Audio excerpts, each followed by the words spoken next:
أعوذ بالله من الشيطان الرجيم. بسم الله الرحمن الرحيم.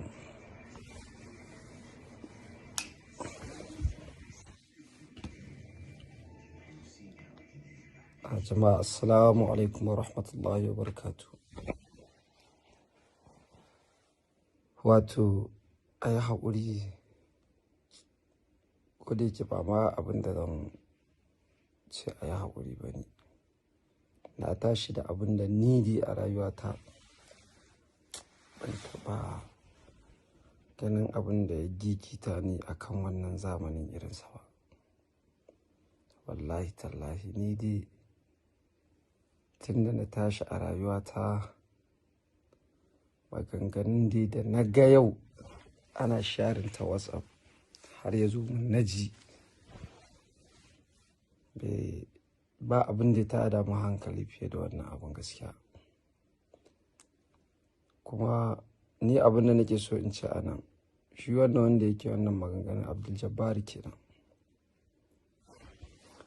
Wato Abdul Jabbaru, abin da ni nake so in nuna ma anan, wannan maganganun da ka faɗa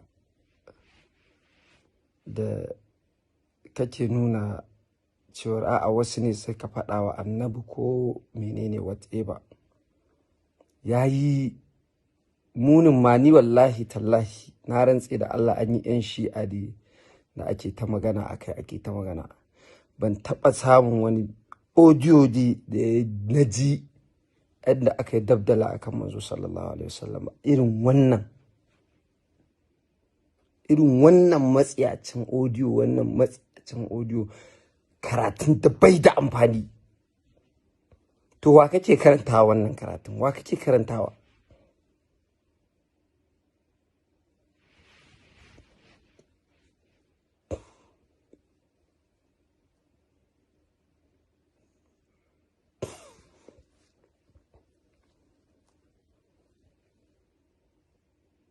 Wa kake karantawa wannan karatun? Saboda inda illar take guda ɗaya ne zuwa biyu.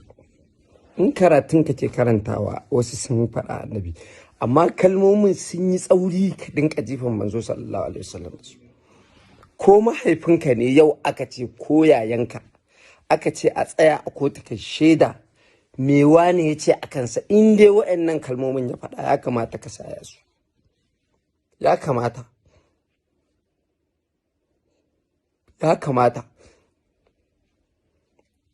annabi ba wasa bane ba mu da wani mutum da ya kai shi.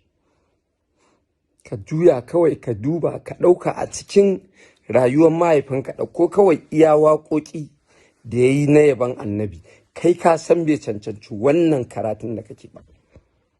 Shi yasa ba a san mutane ba su yi karatu ba su ce dole sai sun zama shugabanni na al'umma wajen koya musu addini. Wannan ya nuna kwata-kwata ba kai karatun ba. In kuma kayi ba karatun kai ba, zuwa kai kawai kai ta bincike da research. Mutane su zauna a intanet su ta dube-dube, ko ka shiga library na turawa na yahudawa, je ka ɗebo abubuwa kai ta karantawa. A ina aka yi wannan abubuwa? In an yi kai a ganin kama gaske ne? Ya ma wannan zai zama how this could be? Ya wannan zai zama gaske? An zo ka karanta abin da ka ga, Allah ya auna ma arziki. Na rantsi da Allah ya auna ma arziki. In an zo kalmomin fa da kake ji fa, maganar kwartanci kake da maganar zina da kwanciya da mace da waye me ya kawo sunan ma'aiki sallallahu alaihi wasallam a cikin wannan abu?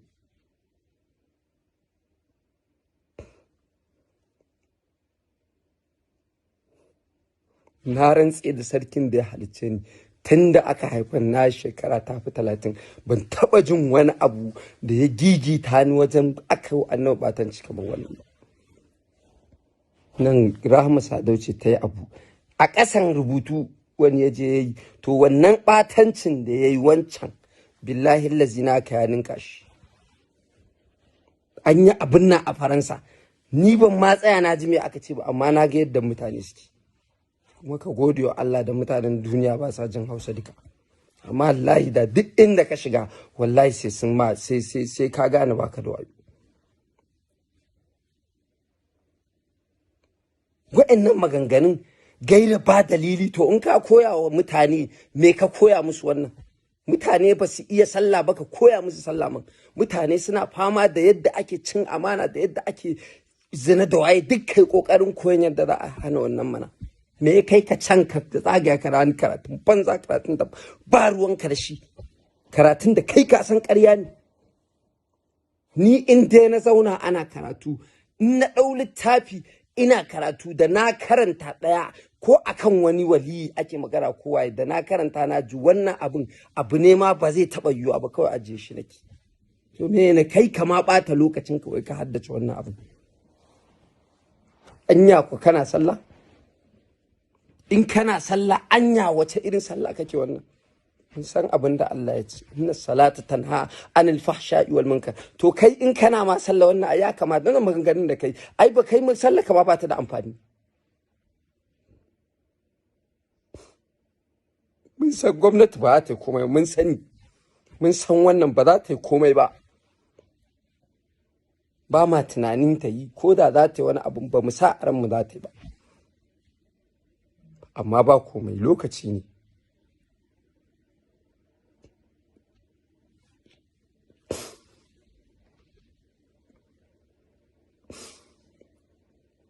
Abu ya kai kowanne ƙazami ya ɗauko abinsa kan annabi, kuma kai da background ɗinka yake mai kyau,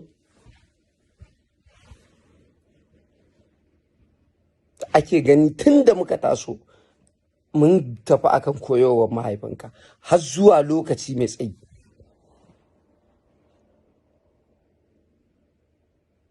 Amma baki ɗaya ka zo ka karkace, ka haɗa abubuwanka ka watsa su saboda san rai, san mutane su bi ka. To ba kai ka ce ba, amma kai maganganun sun yi ma laushi da ka gaya wa annabi su. Shi yasa Imam al-Bukhari ne yake cewa al-ilmu qabla al-qawl wal amr. هكني العلم قبل القول والعمل، والدليل قوله تعالى فاعلم أنه لا إله إلا هو واستغفر لذنبك. ya kamata mutane su dinka farawa da ilimi kafin komai zaka yi. Wannan ya nuna duk karatun da kai ma baki ɗaya na banza da wofi ka je kai na iska. Kuma ba shi yasa ba wanda da zai kai tsaye in ana kwatancen malamin wannan malamin. Na yi karatu, na je na bar gida, na yi daɗe, na dawo na tafi karatun addini,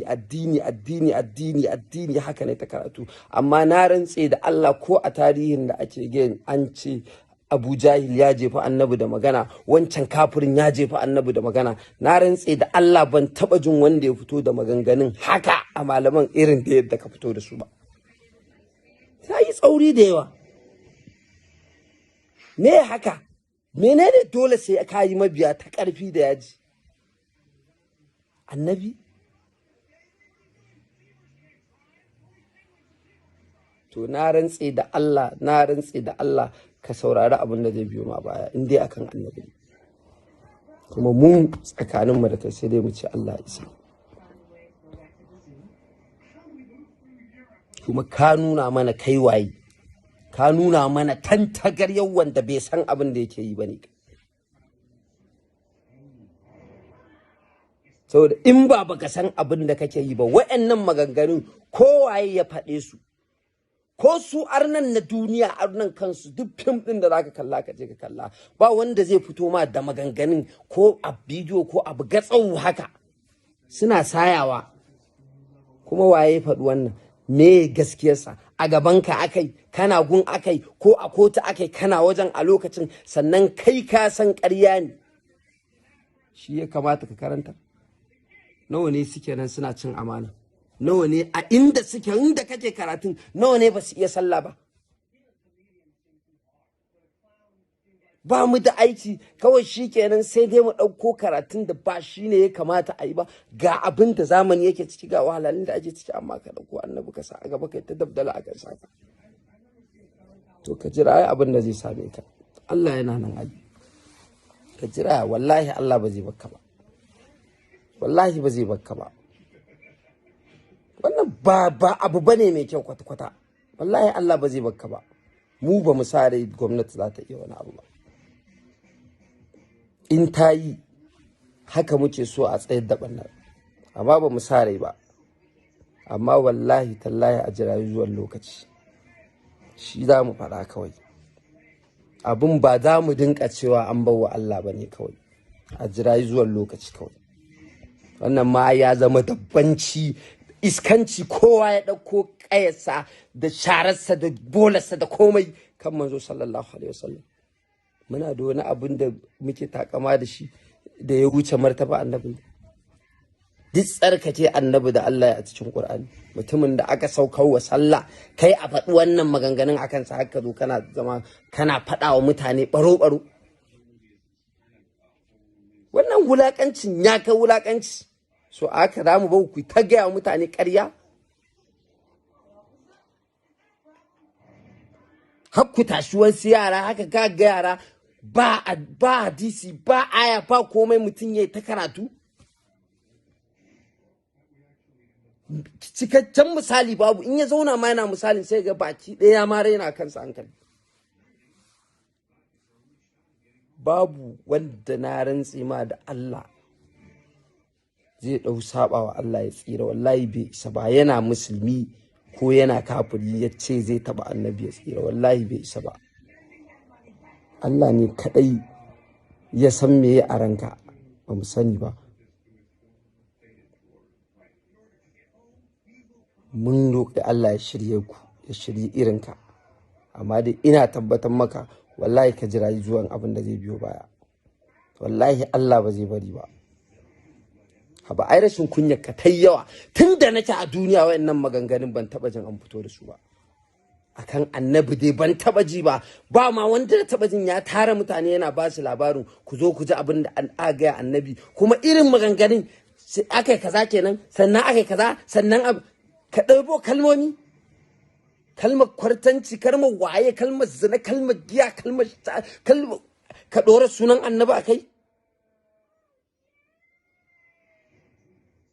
Kai kuma wai karatu kaje kana fassara larabci, kana fassara larabci, ka je gidan giya a Saudiya ka ji ba a larabci.